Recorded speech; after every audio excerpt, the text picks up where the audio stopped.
Okay, so aquaponics pros. You grow vegetables and animals in one system. You get a protein and you get vegetables. There are no weeds. No, none, zero. You get zero weeds in aquaponics system that's in a greenhouse. The growth is way, way, way, way, way faster. It's much, much better growth. There's a gadget factor. It's super cool. It's like a grown-up science project. You know, your friends come over and it's a conversation piece. It's cool, right? It is. You don't have to have good soil. You just have, pea gravel. And it's a water feature. I mean, some people think it's cool looking, some people think it's ugly, but it is a water feature, and there's something kind of cool about hearing the water running all day long and all night long. The cons, it uses electricity. Now, if you have a solar pump, that's great, but and I have wind, but you're on the grid unless you're self-sufficient. There is mechanical failure. Hoses leak, pumps break. Things just go wrong. The pump, the bottle that's in the clock can get clogged with algae and stop working. The animals require maintenance, and this year a lot of animals have died. I don't feel great about that, and it's a mystery to me why they're dying. In general, the aquaponics system is more time-consuming and it requires more expertise. If I knew more about the animals, I'd probably know how to save them.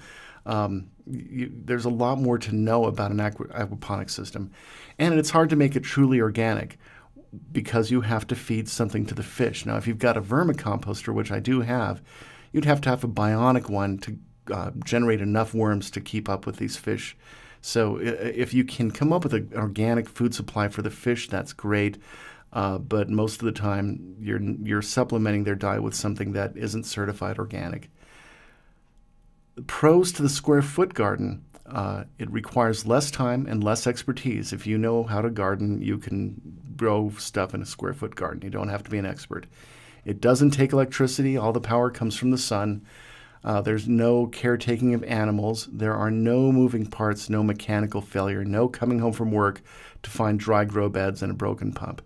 And like the aquaponics system, you don't need good native soil if you make your own Mel's mix. Cons to the square foot garden. You don't grow a protein. There's no animal protein coming in here unless you want to eat the worms. You get more weeds, that is for sure. I do have to spend a fair amount of time weeding. The growth is slower than it is in the aquaponics system. And actually, believe it or not, my square foot garden here in Colorado uses more water than the aquaponics system because the soil is so loose, the water just dries out almost instantly. The bottom line is the aquaponics system produces the most food but requires more work and more time. The square foot garden requires less time but doesn't provide you with an animal protein. As far as what is the easiest thing to do, the easiest is a square foot garden with a drip irrigation system that you don't have to really go out and manually water or move a sprinkler head around, and of course that uses less water. So that is the lowest maintenance food production system out of these two. However, the most intensive food producing system is definitely the aquaponics. If you just want to make a whole lot of food and get an animal protein, aquaponics is the way to go. These are both super cool systems, and I hope that some of the thousands, well literally, I think more than 200,000 people who've watched my videos will try out some of the permaculture ideas here and elsewhere. And either of these would be an excellent place to start. It may sound corny, but we really can change the world one person at a time simply by bringing our food closer to home. I've been really inspired by all of the comments people have made here, even my detractors, because they've inspired me to improve my systems, look into avenues I may not have explored left to my own devices.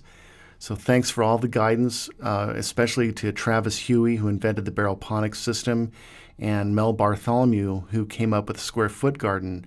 It's guys like those who really are changing the world in larger steps than mine. So I owe them a great debt of gratitude. Best of luck to all you other pioneers out there who are willing to try something weird or eccentric. Keep those cards and letters coming, and have a great summer.